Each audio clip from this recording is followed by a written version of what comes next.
Rapaziada, hoje teve um torcedor que ele me fez uma pergunta muito interessante. Eu gostaria muito de participar isso aqui para vocês. De vez em quando, alguns torcedores me mandam mensagem, eu vou lá, respondo, converso. Sempre é assim, eu sempre fui assim, desde quando eu criei esse canal aqui. E ele me fez a seguinte pergunta: Enio, você acredita que a gente vai ser rebaixado? E outra, o nosso elenco, ele vale o preço que é pago? Bom, vamos por partes, tá? Eu não acho que o elenco do Remo é elenco para brigar contra rebaixamento. Eu acho que é um elenco para fazer uma campanha tranquila na Série B. Ponto. Uma campanha tranquila que pode evoluir para uma briga por acesso. O Remo brigou praticamente o campeonato todo pelo acesso. Ou pelo menos esteve figurando ali. Só que 4 milhões e uns quebradinhos, né, que é o que é pago mensalmente, nesse time tá caro. Nesse time tá caro. Mas aí ele disse, pô, mas a gente é tão besta assim. Não, a gente não é besta. É porque a única coisa que o Remo pode oferecer para esses jogadores é dinheiro. O Remo não pode oferecer estrutura, o Remo não pode oferecer o mínimo ali de condição para que eles possam mostrar o seu desempenho, evoluir o seu desempenho. É por isso que a base do Remo ela nunca sobe 100%. É muito difícil um garoto subir no Remo e ele ser titular. Porque falta fundamento, falta um aprimoramento, principalmente aprimoramento psicológico, né? E tudo isso, cara, passa por uma estrutura que o Remo não tem, infelizmente. Então, eu acho que o valor que é pago hoje no elenco do Remo é muito elevado. Pô, cara, olha pro elenco do Remo. Tirando o Pedro Rocha, qual jogador ali que merece ganhar 100 mil por mês? Olha pro elenco do Remo. Qual jogador que merece ganhar 100 mil por mês? Posso dizer que o Rangel. Mas no elenco do Remo, tem pelo menos 3, 4 jogadores que ganham mais de 100 mil por mês. O Remo não tem outra coisa para oferecer que não seja isso. E detalhe, as coisas não vão mudar para o ano que vem. Não pense você que ano que vem o Remo vai trazer jogador baseado ali numa questão de critério de contratação. Não vai ter, vai ser a mesma coisa. Vai trazer um Viseu para tentar enganar a torcida, um Viseu da vida, para tentar enganar aqueles emocionados, né, que olham só para o nome do cara, não olham para os números. Vão fazer isso. Inicialmente defendem a contratação, batem naqueles que criticam e no final, boa parte dos que defendem se esconde. Os outros dão um braço a torcer. Todo ano repete o mesmo ciclo. Todo ano. O que eu gostaria muito de ver no Remo era uma mudança de critério de contratação. Era uma análise mais criteriosa, inclusive, para contratar jogadores.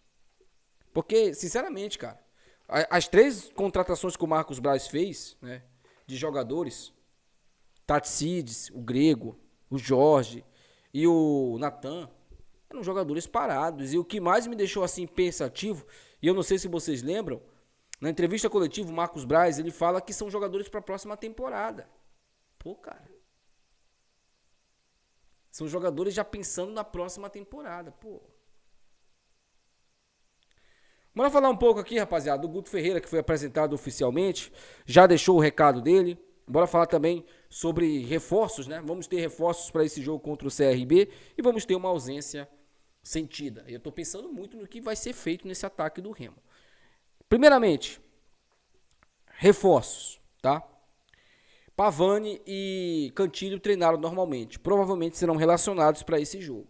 São 2 jogadores que vêm trabalhando normalmente, foram poupados desse jogo contra a equipe do Volta Redonda e provavelmente estarão à disposição. Eu colocaria os 2 de titular. Se eu fosse o Guto Ferreira, era eles 2 e a broa do Caio Vinícius, porque só tem ele. O Luan Martins é 3 vezes pior que o Caio Vinícius. Se o Caio Vinícius é um jogador que me deixa com muita preocupação, imagina o Luan. O Natan piorou. Então, é esses 3 aí, o meio de campo do Remo. Eu colocaria mais o Hernandes. Colocaria o Hernandes para jogar. Inclusive, vai ter que fazer isso, né? Até porque, gente, o Pedro Rocha não foi liberado pelo NASP. Ele continua fazendo tratamento e está fora desse jogo. E o Marrone tomou o 3º cartão amarelo e também não vai jogar. Então, nós temos os atacantes à disposição. João Pedro, Eduardo Melo, Janderson, PH, se ainda tiver por aí, o saudoso PH. Estou esquecendo de alguém? Tem o Nico, né? O Nico, o uruguaio. E o Diego Hernandes, que pode fazer também uma ponta, mas é um cara, um meio atacante. O Guto Ferreira, ele gosta muito de jogar num 4-2-3-1. Então ele poderia colocar o Nico centralizado, aliás, o Nico numa ponta, o Hernandes noutra, né? E o Cantilho ou o Pavani centralizado. E aí os dois volantes, que seria o Cantilho e o Caio Vinícius. Deixa um time bem mais ali robusto, né, no meio de campo, com participação, que é o que a gente espera, né? Esses caras de uma maneira minimamente organizada, entregando, e o Eduardo Melo isolado lá na frente. Mas eu estou muito curioso para saber como o Guto Ferreira vai montar inicialmente esse time do Remo. Tem desfalques, né? Desfalques significativos. O maior deles é o Pedro Rocha, que é um jogador que ultimamente vinha decidindo jogos pra gente.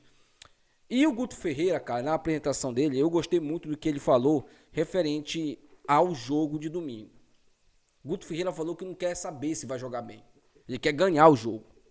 Não interessa como, mas ele quer ganhar o jogo. E é isso. E ele falou uma coisa também sobre vitórias, né? Trabalhar em cima desse jogo contra o CRB. Depois vai ter uma semana para trabalhar para o confronto contra o Operário. Estudar a equipe do Operário. Fazer um bom jogo lá e vencer. Depois vai ter um Atlético Paranaense em casa, aonde, se o Remo conseguir essas duas vitórias, o jogo contra o Atlético pode ser um jogo de 6 pontos, ou um jogo para o Remo se aproximar do Atlético. Para o Remo ganhar e encostar no Atlético de vez. Então, esses dois jogos, eles são fundamentais. Porque depois dessa guerra contra o Atlético, a gente tem uma outra guerra, que é contra a Mucura. Que por mais que a Mucura esteja morta, ela não vai facilitar pra gente. Eles não vão facilitar pra gente. Eles vão perder, vão apanhar, mas eles não vão facilitar a derrota pra gente. Então é outra guerra, a gente não pode entrar com um salto alto. E se chegar no clássico embalado com 3 vitórias, meu amigo, ninguém segura. Ninguém segura. Aí bate na Mucura, depois trabalha para ganhar do Atlético em casa, né? O jogo mando do Remo em casa. E a gente pode engatar aí, quem sabe, 5 vitórias no campeonato. Algo inédito, até na temporada. Eu não lembro se nessa temporada o Remo fez 5 vitórias, eu não lembro, seguidas. É difícil? É difícil, porque o Guto Ferreira pega um trabalho praticamente do zero. Mas a gente tem que acreditar, a gente tem que torcer, velho. O mais importante é vencer domingo. Isso é o mais importante. Afasta a má fase, dá confiança para os jogadores. E é justamente isso que o Guto Ferreira falou. O recado que ele deixou é esse. É ganhar domingo para trazer confiança, não só para os jogadores, mas também para a torcida. A torcida do Remo ela tem que estar confiante. Não adianta um torcedor ir para o estádio desconfiado. Imagina só, se o Remo ganha do CRB, jogando em Belém, com o novo treinador, independente se vai jogar bem ou não, ganha. E aí ganha do Operário lá fora, traz uma vitória de lá. E aí, contra o Atlético, parceiro, é carga máxima. Pode botar. Vai fazer 2 rendas absurdas, tanto contra o Atlético contra a Mucura. Mas aí o time tem que estar querendo também. Foi o que ele disse. Não adianta só ele falar, os jogadores também têm que entender que eles têm que correr mais. Ele notou uma falta de querência dos jogadores. Isso ele falou também. Não adianta baixar a cabeça agora. Perdeu. Agora é pensar no próximo jogo e vencer o próximo adversário, que é o CRB domingo. Então, meu amigo, eu tô com o Guto Ferreira nessa. É jogo por jogo. E quem sabe, no somatório final, como ele mesmo disse, a gente possa conseguir o tão sonhado acesso. Mas se esse somatório garantir o Remo, que é o objetivo inicial, não é o objetivo final, tá? Quando eu falo objetivo inicial, a gente pode ter 2 objetivos. O primeiro ser alcançado daqui a 2 rodadas, que se o Remo vencer esses 2 próximos jogos, ele já se garante no ano que vem. E aí, depois, você ter a possibilidade de ainda sonhar com uma possibilidade de acesso. Basta só os jogadores quererem. Deixa aí no comentário de vocês, quero saber a opinião de vocês sobre tudo isso, tá? Até o próximo vídeo, tchau.